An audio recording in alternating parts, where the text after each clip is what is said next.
So here we're going to see Dawn and Blue, and firstly I'd like to thank Dawn for submitting her video to Clinics for a Cause and in aid of the Equestrian Aid Foundation.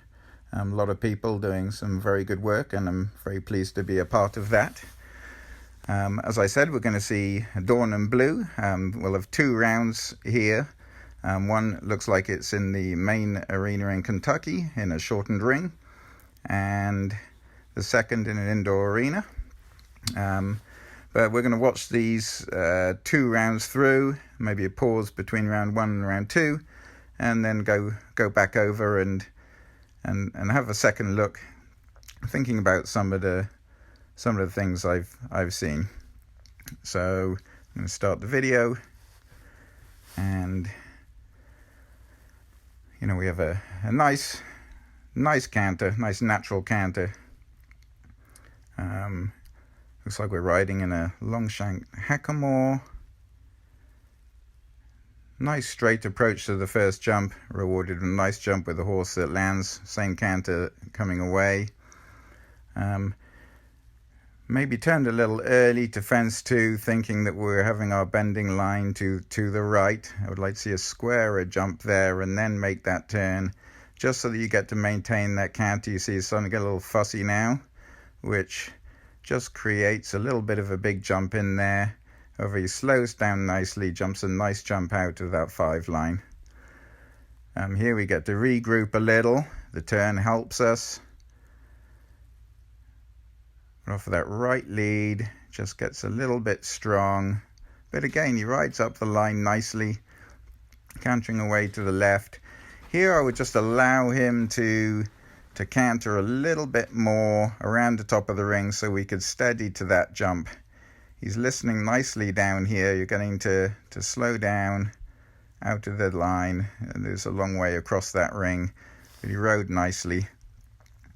Here we allow him to stretch a little bit, ride him a little bit forward past the in-gate there, 2, 3, 4, and then 6 to the 1, 2 stride.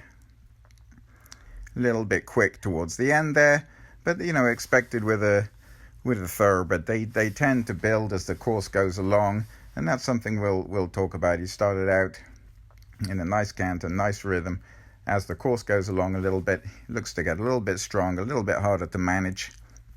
But we'll go on to the second video and watch that, and then we'll revisit both. So starting the second video, we're in an indoor ring here, and walking around. I'd like to see that you're thinking about where you're going, thinking about how you want to present to the first jump, which is always the first job. No excuses for being disorganized to the first jump. Let him have a little walk around, and we pick up a nice canter, nice transition from the walk to the canter. And again, nice natural canter. Little in indoors is sometimes a little bit easier with a horse that gets strong. You can, the confinement of the ring itself and the walls just help with a horse like him to keep him from getting too big. And actually, a really nice turn back around to 2 at the top of the ring. It's a nice way to start a course without getting too strung out. It looked like a 4 stride across the middle that was again nicely ridden. 5, 2, 3, 4,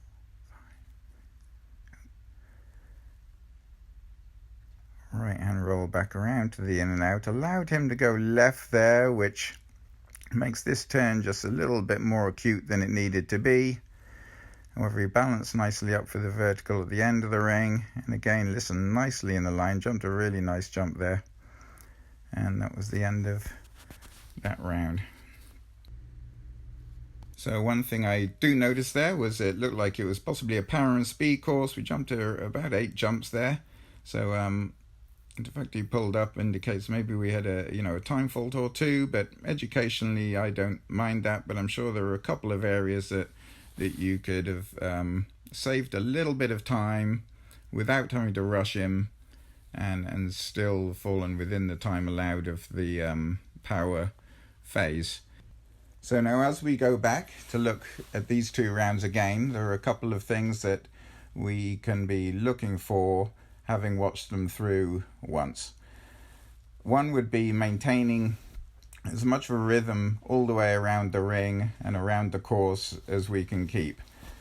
It's always difficult with a thoroughbred, as I said at the end of the first round. They tend to get bigger as the course goes along.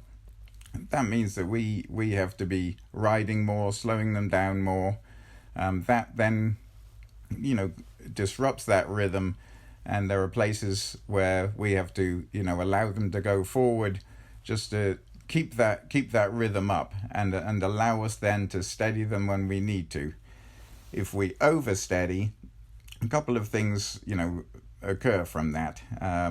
One is that as we approach the next jump, we may be on too small a canter, and as a result have to then allow them to that jump, open their stride up.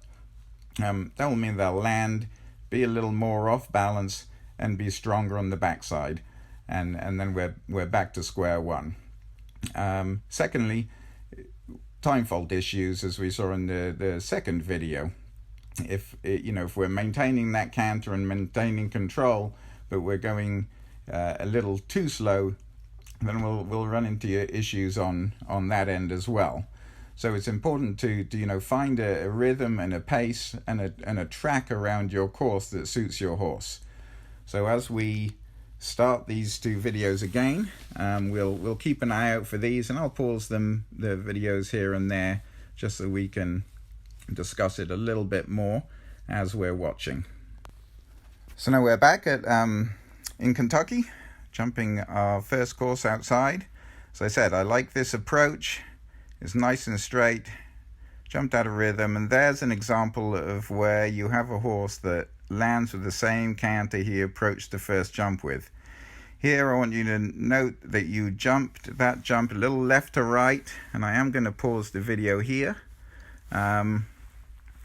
I would like to have seen that approach to the second jump a little squarer. That would have allowed him to land, you to turn to fence 3, and a little bit more of a balance. You may have possibly ended up doing one more stride between 2 and 3. However, I think that may have helped you sort of maintain your canter and maintain your rhythm. So that's, again, track and pace. A little bit of a squarer jump at jump 2, land, look around. You may have done 8 strides instead of the open 7 that you elected there, but I think the open 7 was the first place where he got to get away a little bit and become a little bit strong at the end of the ring. And as we continue, we'll see that you have to make a little bit of an adjustment in the corner before approaching the 4th jump.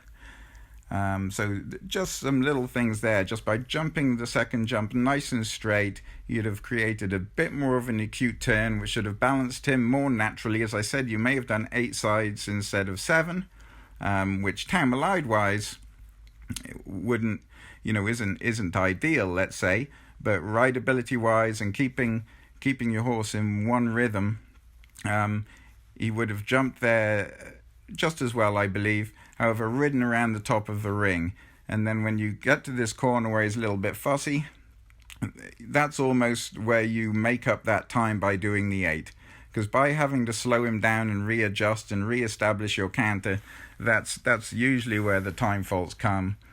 It's in the open areas of the ring. So we'll continue here. We'll see this turn, and so he's a little bit big. Here's where you're having to really slow him back down before you approach this jump. And that creates a little bit of a big jump in. He jumped it well. And as I said, he slowed down nicely in that 5. So he listens nicely in this bridle. There we get to use that jump and that turn to re-establish our pace. And here again, we're slowing down. Looks like the number jumps nicely out of there. Here I would have allowed him to canter here a little bit. I know you want to regain control, but sometimes you just have to allow them before you balance them. However, he jumped a nice jump there, and a little bit time allowed again here. He's listening. I'm not sure what that would have walked there, but maybe one less step there, just allowing him to canter. And here he softens nicely, and you get to ride a little bit up to this jump, a little balance in the line. Ooh, I'd like to see him a little bit slower in the in and out at the end. But all in all, a nice round. I'm going to pause again before we get to see the second round. But, you know, they're most of the, you know, things I notice. You know, nice first jump, out of rhythm, out of stride. You'll notice the canter you approach the jump with is the same canter that he left that first jump with, which means that everything was good on everyone's end. We spoke about 2, 3, 4, slowed down nicely to 5 there. The jump helped a little bit to slow him down for you there, approaching the next jump, coming across the diagonal. And then I think we did manage to sort of re-establish our control. And the next long diagonal across the ring, he really looked like he was riding nicely there. He was in a nice frame. I don't mind that at all. However, he could have done one less step there. Possibly if time allowed is an issue there. He did soften you nicely at the end of the ring there. That's what I like to see them do, and then that way you get to use your leg to keep the canter up, which you were able to do up past the in-gate there. He jumped a nice oxer, and again in the in and out, a little bit straighter maybe. You couldn't see it head on, but just keep, think about jumping into those in and outs and trying to keep him nice and slow inside. 2 strides are always can happen, faster. But straightness is a reason that sometimes they want to get a little bit quick inside the in and out. So if we jump in and just keep them nice and straight in the middle of A and B, and I'm referring a little bit to the next round we're going to see, where he jumps the in and out there and sort of goes hard to the right on the exit, which may have happened there. Again, the angle wasn't great there for me to see if that's what happened, but it was a nice round, and he's a nice horse. I haven't said yet that he looks in great condition, and looks pleasant to ride. So I'm going to carry on and start this second video.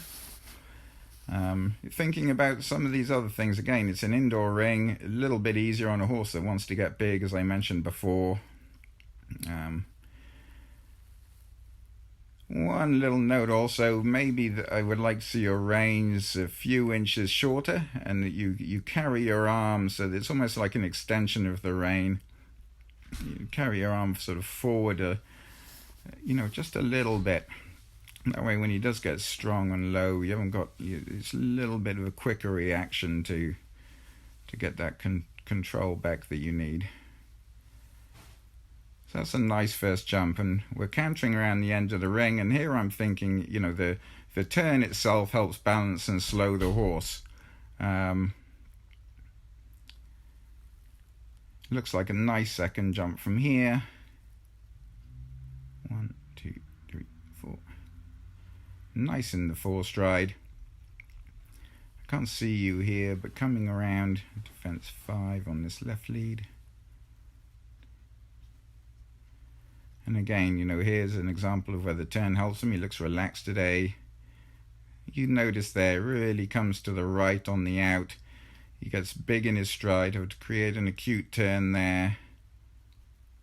The jump was fine, but I'm going to pause it there for a second, because if we're again thinking about being outside in a bigger ring,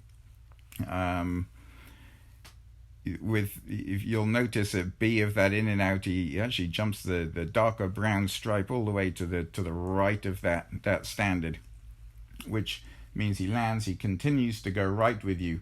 The acute turn does help balance him. The more acute turn does help balance him back to that vertical that you jumped. However, a nice smooth turn there would have helped you with the time allowed purposes, because by doing that we had to get him back, rebalance in that corner, jump that jump. if you were straight out of that in and out and canted, a step or two straight and looked straight around to that vertical on one nice natural curve, then you'd have saved a little bit of time there.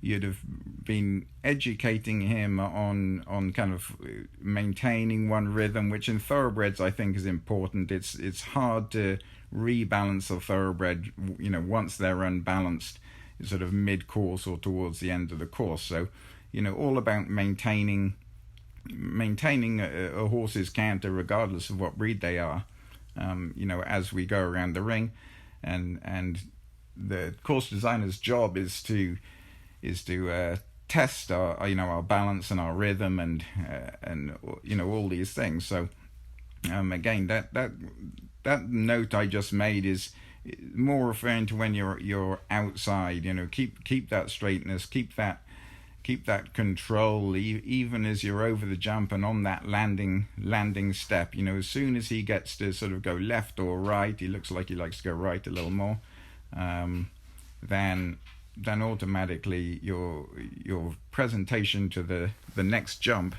is a little more challenging. So I think we only have one jump left to complete here, so I'm going to press play again, and we do a nice balance 7 up to that oxy, jumps it very nicely, and halt in a straight line, which is educationally very good. So again, overall, very nice horse, lovely jumper. I think, quick notes, we've sort of been over the rounds. Maybe ride with your reins just a little bit shorter, carry your arm a little bit further in front of you, not necessarily higher, but just shorten your reins 3 or 4 inches and see how that feels, and really think about how straight he is jumping out over these jumps. Make sure that if you're in control of his straightness, then you have a better shot at that landing stride of immediately sort of getting the pace, the rhythm, the track back that you want to be on. As soon as we're taken off of the track that we'd like to be on, then we're always struggling to get it back until the next fence or the next question in the course.